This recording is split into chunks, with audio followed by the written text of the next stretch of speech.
Mix Production.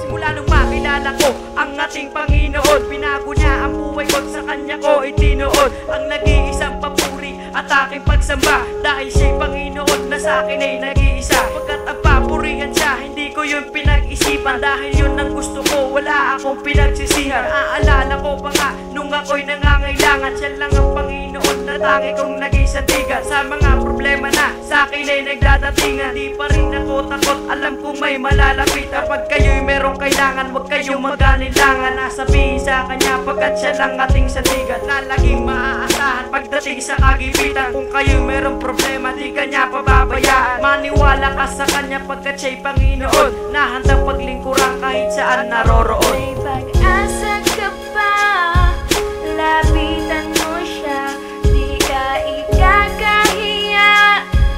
Dapat siyang tunay kahit na buhay mo ay parang wala ng saysay.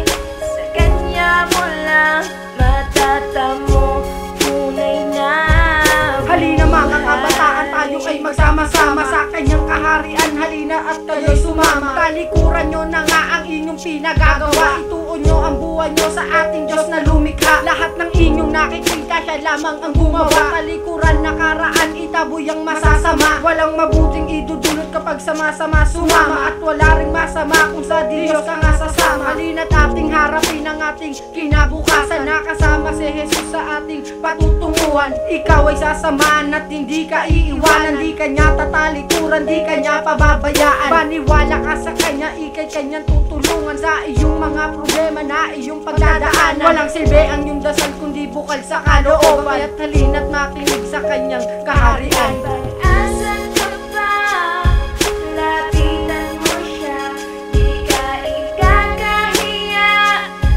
Dapat siyang tunay kahit na buhay mo ay parang wala ng saysay.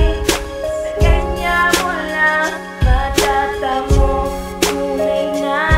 Sa pagpasok ko sa larangan ng ating Panginoon, iaangat ko ang larangan di ko nagawa noon. Iaalay ko ang buhay ko kahit may mga tukso, mga tuksong dapat kayanin para lamang sa iyo. Itala ang pangalang Juan Estilo sa tahanan niya, linisin ang kaluluwang ginagamit ng mga diablo. Di ako magpapatalo sa tukso ng mga kaaway, di ako makikinig sa payo ng itim na kulay. Dinala sa tamang daan nila yun sa magulong buhay, nang dahil sa Panginoon buhay ko ay nagkakulay. Piliin mo tamang daan, hindi ka magsisisi, payuhan ng iba upang sila ay di magsisi. Mga taong makasalanan, di alam kung saan tutungo ang kanilang mga buhay, sa langit ba sa impyerno. Pwes ako tinama ko ang aking pagkakamali, pinili ko tamang daan at sa iyo hindi nagsisi. Asa ka pa, lapitan mo siya, di ka ikakahiya.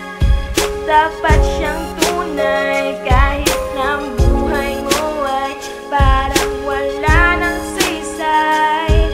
Sa kanya mo lang matatamo tunay na Sa wakas natagpuan ko na ang tunay na nagbago, sa tunay na pagkataong para sa akin ay milagro. Kahit na naging loko-loko kami sa paningin mo, ito ang tandaan mo, mahal kita Panginoon ko. Saan man magpunta, lagi ka na sa aking isipan, para di na mapahamak sa mga patutunguhan. At kailangan ko'y dasal at hindi maraming pera, ang kailangan ko'y ikaw, hindi mga sugalera at hindi rin sugalero. Ang gusto kong samahan kundi iisa lang, yun ay mga tao sa simbahan. Ako'y magpapakabuti para lang maramdaman, sana naman alisin mo na ang nagawa kong kasalanan. Lakas ko ay aking binuhos para lamang makaraos, wala na akong magagawa dahil ikaw ang aking Diyos. At papupurihan ka ng lubos-lubos dahil ikaw lang ang Panginoong hindi malalaos.